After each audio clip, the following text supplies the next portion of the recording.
The Newsround on Off the Ball. With UPMC Orthopaedic Care. When things don't move, rotate or bend like they used to, choose us to help you get back in action. This is News Talk. Good evening, you're welcome along to a very special Thursday night show coming to you live from the Rebel County. We are indeed broadcasting from the studios of Cork's Red FM here in Cork City, but we've been out and about throughout the day. We've gone to meet the legendary Dr. Con Murphy. We've been catching up with famed photographer Eddie O'Hare at the Douglas GA Club. We've been to visit Alan Cadigan in the school in which he teaches, which was eerily empty this afternoon. And of course, it is the summer of 2025, so we had to go and visit Killa and speak to the locals of the East Cork village. So if you've been living under a rock, Killa is the village that Kingfisher named a song after. That song went viral. That is a song that's going to play out in the Tannoy if and when Cork win the All-Ireland on Sunday afternoon. So plenty coming your way over the next 3 hours, as well as some reaction to the Lions team announcement earlier on. Cork resident Fiona Hayes is going to pop into studio very shortly, and we're also going to be in Dublin soon with Cameron Hill's Newsround, and we're going to head all the way up to Royal Portrush as well in the next few minutes, because Nathan Murphy has been following the first round so far at the Open. Our number is 0879 180 180 if you want to get in touch on WhatsApp. And here in the Red FM studio with me is Mick McCarthy. Hello, Mick. Hello, Eoin. And sports editor of Cork's Red FM, Ruairi O'Hagan, is with us as well. Ruairi, thanks for having us. Thanks for letting me be on air. It's a pleasure. This is a beautiful building you've got going on here. It's nice here, Eoin, isn't it? Yeah. Memo to home. Yes, I will move here. Yeah, not a bother, lads. We'll set up the spare room for you here. Yeah. The rain is absolutely pelting the little part of the window that we can see out into the car park here at the moment. It has been a miserable day here in Cork. So any expectation that Mick and I had of coming down here and seeing people going buck mental in the streets just has not manifested itself in reality. So tell us this, are people going buck mental in the privacy of their own homes? First off, it's never a miserable day when you're in Cork going. You're in Cork. You should be grateful that you're in Cork and enjoying all the Corkness. The hype and the build-up to this has been off the charts altogether. The hype train since the win over Limerick in the Munster final has just been phenomenal. Everyone is behind this Cork team. Everyone is just urging the team on, urging the lads on to go one better than last year and end the 20 years of hurt. And it's set up for a massive day on Sunday. Yeah, it certainly is. It does beg the question, when have we last seen a movement like this? And this has been a theme of a lot of our conversations this week as well. It kind of feels that it would be the perfect ending, because it feels there's been a bit of a drought on this movement, as in this movement feels like about 15 months old. Obviously it's a 20-year drought, but this 15-month-old movement, if we can use that sort of timeline, it kind of feels it'll be a very satisfying ending where it end on Sunday. Well, hopefully Sunday's only the start of it as well, but we won't get ahead of ourselves too much yet. There's still a very formidable Tipperary team to come in Croke Park on Sunday, but you're right, this Cork team has been through an awful lot over the last couple of years. You go back to the heartbreak of last year and losing to Clare in such dramatic fashion up in Croke Park, and the way the Cork have rebuilt themselves from that, led expertly by Pat Ryan, who is just an incredibly impressive person in the way he's led this Cork team, but not only the Cork team but the Cork public. He's galvanised the Cork public around the team, and he's been just so accommodating to us as journalists, and we're very, very thankful to him for that. He's welcomed us into the team, he's welcomed us into their training sessions to come and talk to the players, and it's been very open, and it's been very helpful for us, and that in turn has led to the Cork public getting to know the team a bit better, so it's helpful in every way. But Pat Ryan has just moulded this team in his image. There's a steely determination about them, and there's not a cockiness about them. There's a quiet confidence, and there's a big difference, and it's all set up for a cracking afternoon now on Saturday or Sunday. How much does it, when you go 20 years with an All-Ireland, you want to win for yourself as much as anything else and for the county in general, but how much is there a sort of a longing for Patrick Horgan to get his All-Ireland after basically playing for nearly all of those 20 years, being one of the best players in the country? Is that a feeling that people have? There's can we just pull Hoggy over the line here? Yeah, it's set up nicely for him, isn't it? I spoke to his clubmate Shawnee McGrath, the Cork legend, today, and I asked him, I said, look, it would be a perfte way for Hoggy to end his career by getting that Celtic Cross on Sunday, and he said Hoggy's going to play for the next 3 or 4 years.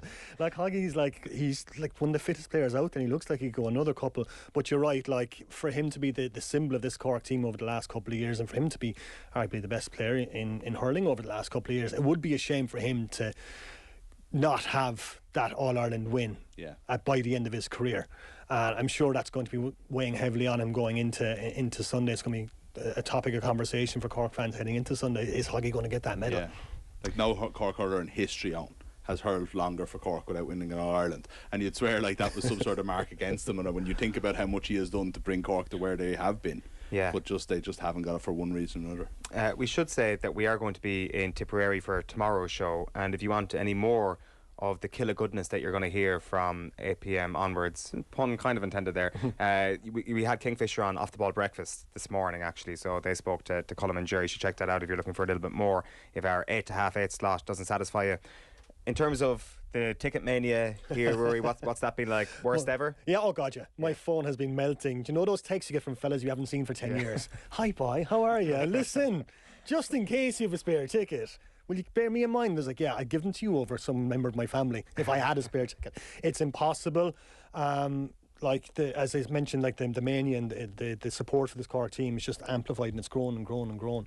So to the point where like there are no tickets available. It's just been impossible to get tickets, and anyone who has a ticket should count themselves very, very fortunate that they are there. I think that's why there was a sellout for the semi-final against Dublin. People knew that there was going to be very little chance of getting a ticket for the All-Ireland final. That's why Croke Park against Dublin was just a sea of red, essentially. Yeah, someone was saying to us earlier on it was the biggest crowd from one county ever in Croke Park, and I was like, surely they mean like from Cork, but when you think about it, like 60,000 from one county in a semi-final full stop is extraordinary. You definitely wouldn't get that in the final.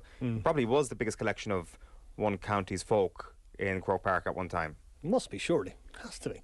Yeah, the Dubs were selling out 82,000 on the regular back in the day, but yeah, maybe the other counties were responding. It's hard to know. It's definitely, I heard some of the biggest Cork supported sporting event of all time anyway, so I like that stat. Yeah, I've used it about 14 times this week. John in Limerick's been in touch to say, Jesus, I just spluttered on my tea. Cork not cocky, ha ha ha ha. And it says something wrong with my radio. All I can hear is Cark, spelled C-A-R-K 4 times. Rory, you're going to stick with us. We will get a bit of a roundup of the rest of the day's news, because there is plenty of stories developing on the other side of the country. Let's go first of all to Cameron Hill back in studio. Cameron, a very good evening to you. Good evening, Eoin. Just to let you know, we're having a great time in Dublin here as well, so don't worry about us. Good stuff. Well, where do you want to kick us off tonight? I presume it is with the Open. Yeah, matters Portrush. Rory McIlroy 2 under par and 2 shots off the lead in his first round at the Open Championship. The Masters champion carded 4 birdies in his opening 10 holes, but bogeyed the 11th to drop back again. Matt Fitzpatrick among those in the clubhouse with a share of the lead on 4 under. 6 players, in fact, on 4 under at the moment. Earlier, Shane Lowry carded 70 to sit on 1 under par. The 2019 winner was happy with how he started his campaign. He was speaking to Nathan off the course. Yeah, everything was great. I'm happy. Like, you know, I've fought with this round of golf in my head for a few weeks now, and I knew it wasn't going to be easy. And you know, the first tee shot was wasn't that easy. I wasn't feeling very comfortable there, and I felt like I managed to handle myself very well. And all day I felt like I handled myself really well. Crowds are amazing. Everything about this tournament has just been great, and I tried to kind of use that as motivation instead of, you know, sort of sometimes you can put a bit too much pressure on yourself, and I tried to use it in a different way today, and I felt like I did a good job at that. Elsewhere today, Tom McKibben carded 72, for 1 over, while Padraig Harrington finished his first round with a 75 for 4 over par. So Shane Lowry there in a pretty good position. Nathan Murphy seems relatively upbeat. He played well today. Yeah, he did. He was very steady in the most difficult of the conditions. The expected rain came a couple of hours earlier than we thought. We thought it might be McIlroy teeing off around 3 o'clock who'd face the worst of it, but it came at around about midday and lasted for sort of 2-3 hours for about 9-10 holes in the middle of Shane Lowry's round. And it was one of those difficult Irish golf days where it's quite warm, but it's lashing rain, so you're sort of changing top 3 or 4 times across every single hole and trying to figure it all out.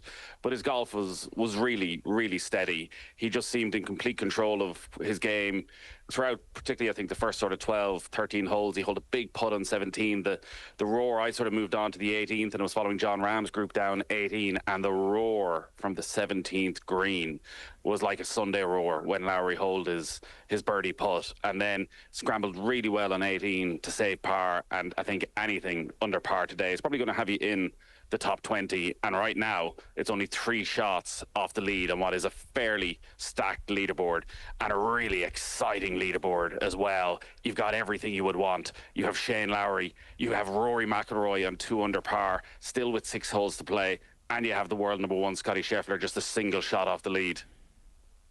So obviously Rory got off to a bit of a better start than he did 6 years ago at this course. Talk to us about his round so far. He's through 11.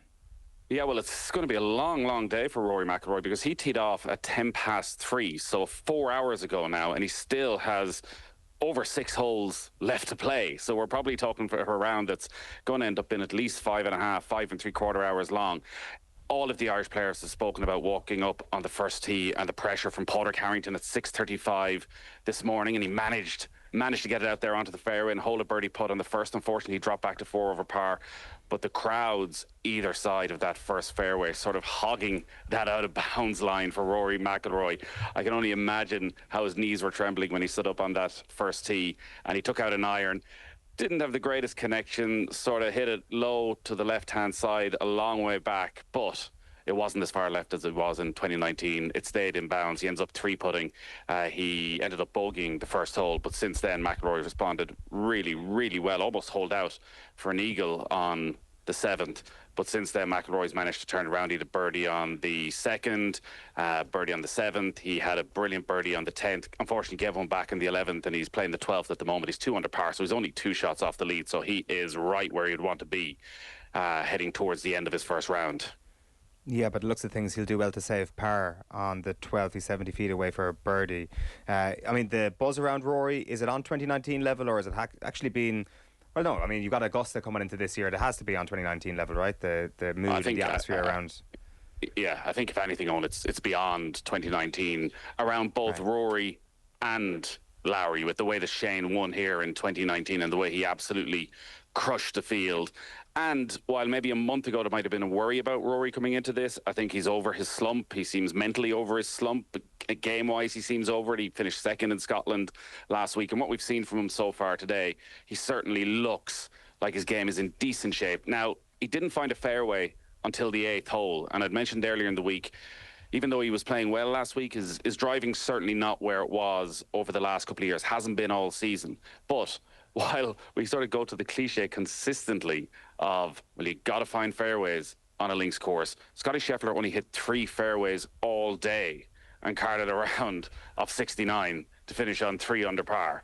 Or, sorry, round of 68 to finish on 3 under par. So maybe there's not quite the premium on finding fairways. As long as you don't have that horror bit of luck where you end up in the deep stuff and lose a ball, you seem to be able to get away with it. And that's been the case for Scheffler today.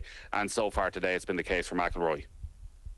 You've kind of mentioned it there in terms of getting away with being off the fairway, Nathan, but I was just wondering how Portrush is playing. 4 under seems like a very reasonable score for the first day of an Open. It seems like, and, you know, top players on the leaderboard, it seems like it's going to be true for a good week.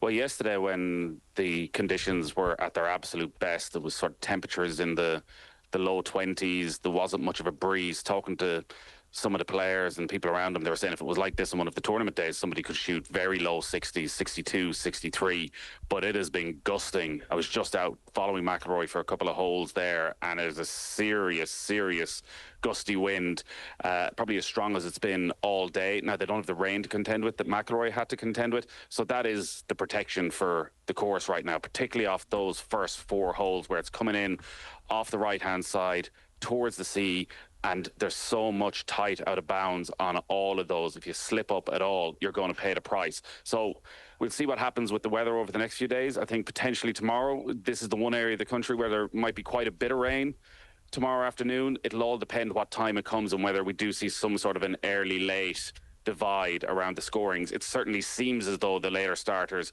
are getting the best of the scores. When you look at that leaderboard at the moment and you see the likes of Christian Bezuidenhout and Harris English both getting to 4 under par to join Skov Olsen, Lee and Fitzpatrick. So it's maybe evened itself out over the last hour, 90 minutes or so, with the winds starting to blow, and we'll see what happens. As I say, like, this is one of the slowest first rounds I can ever remember. McIlroy's probably at least 90 minutes away from finishing here, having already been out there over 4 hours. So let's see how the weather develops as the evening goes on. Does he definitely finish tonight? Yeah, I think so. I think they'll be able to play till probably close on 10 o'clock, maybe 20 to 10. Those last few groups will be in a bit of a rush. I think there's 6 more groups after McIlroy went out. You know, they were after 4 o'clock, so yeah, for those guys it'll probably be a little bit tight. The problem is a couple of the holes, the fifth has become a drivable hole with the way the wind is blowing today, so that suddenly holds everything up. And there's a couple of players maybe struggling with the conditions and taking a little bit longer. JJ Spawn was put on the clock, the US Open winner earlier, which didn't go down well with him or his group.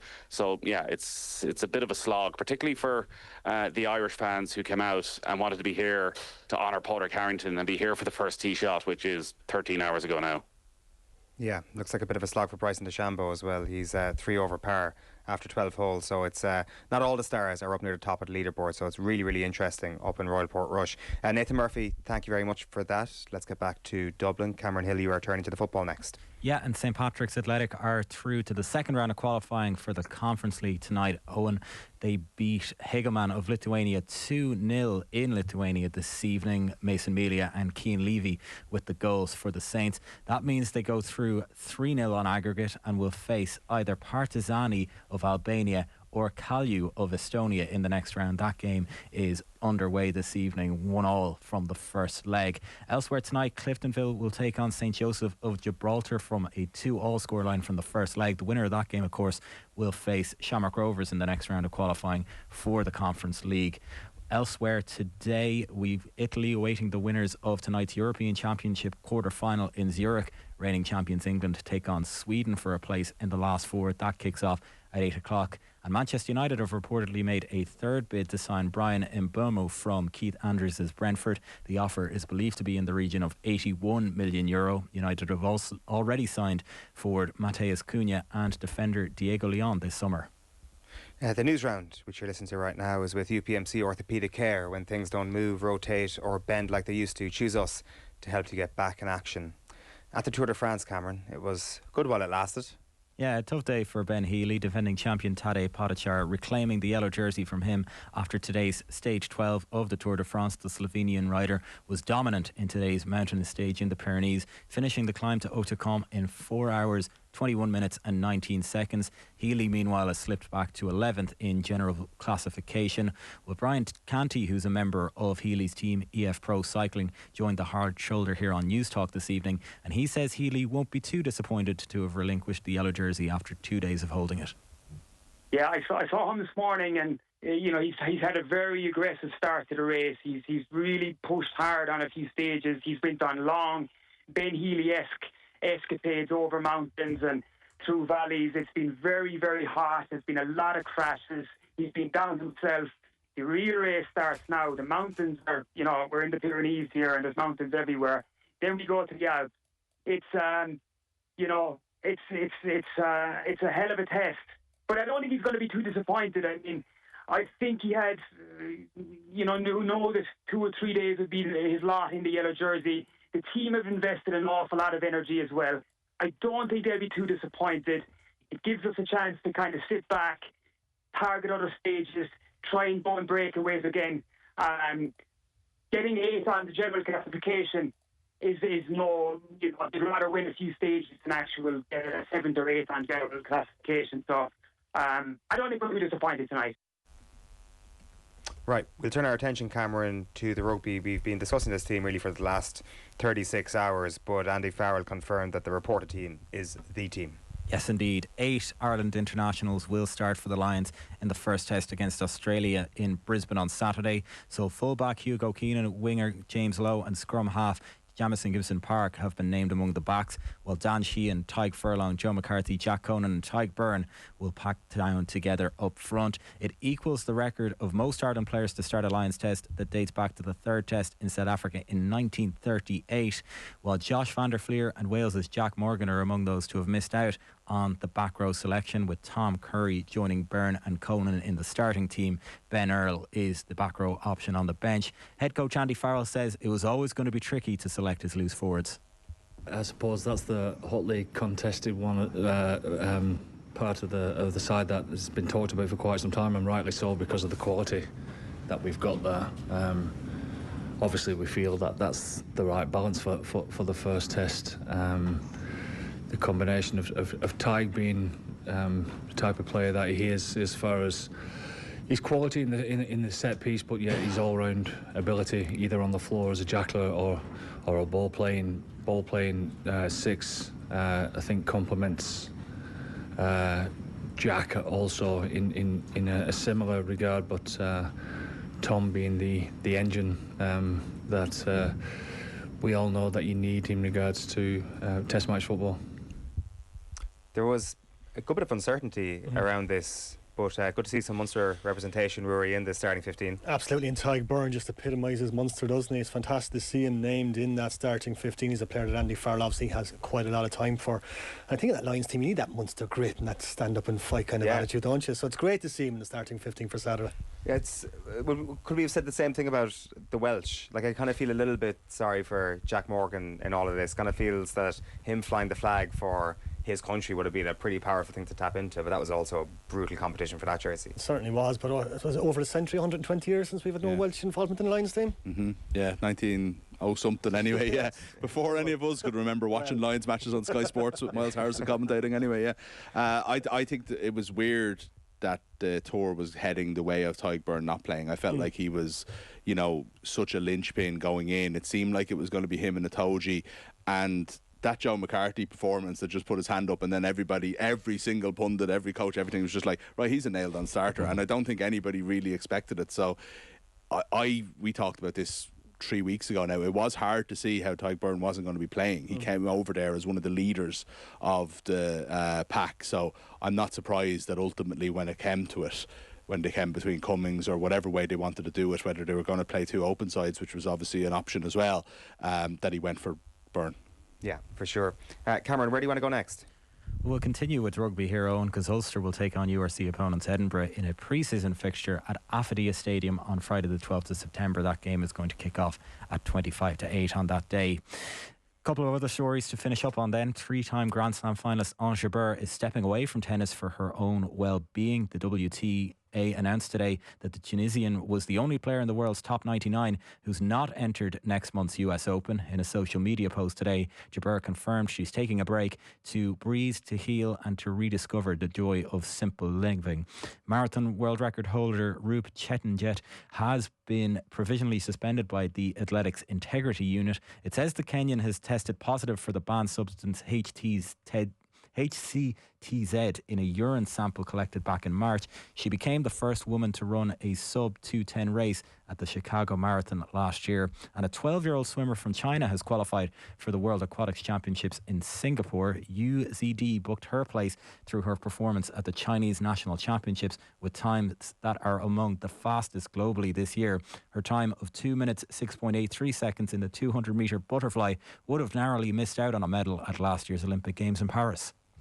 Cameron Hill, thank you for that. That is Thursday night's Newsround. Joe in Galway's been in touch to ask, lads, can you explain this to me like I'm a 5-year-old? How do a team protect a rider? Do you not just pedal like a dog, to borrow a phrase from the O'Donovan brothers?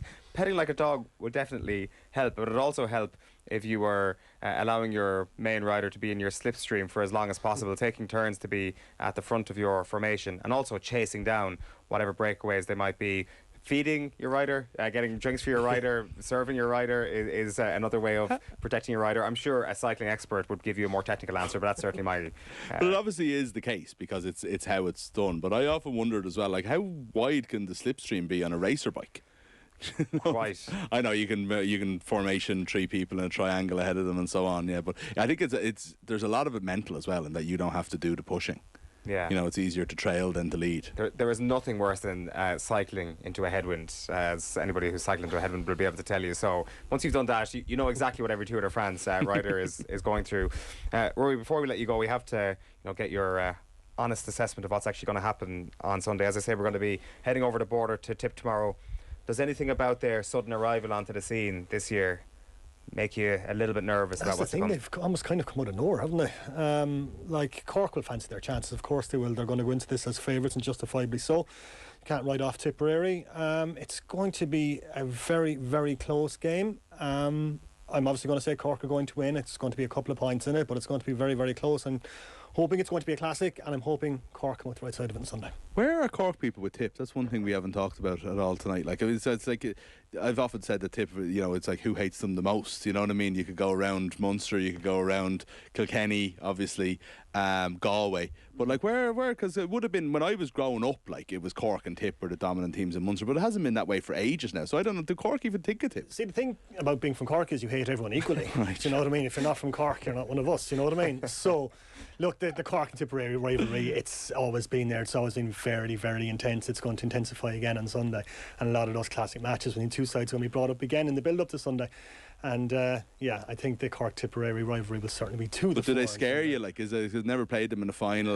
Like, there's a we've beaten them tip or tip year, kind of thing. so Yeah, there you go. That's what I want. That's Corkness. Cork by 2 points on Sunday, lads. Cork with 2 points. That would be a classic. I don't really see a world where it's not going to be a classic. They're not going to get themselves hammered again anyway, Tip. They're not going to get a man sent off in the first minute. I say that now, and that's probably exactly what's going to happen in the very first second of the game. Ruairi O'Hagan, thank you so much for letting us have your gaff. Anytime, lads. Anytime. For the couple of hours here this evening. It's been great. Thanks a million for joining us. Mick, thank you. You're going to be back with us a little bit later on as we go on our tour through Cork. We'll be playing you all of the stuff that we gathered.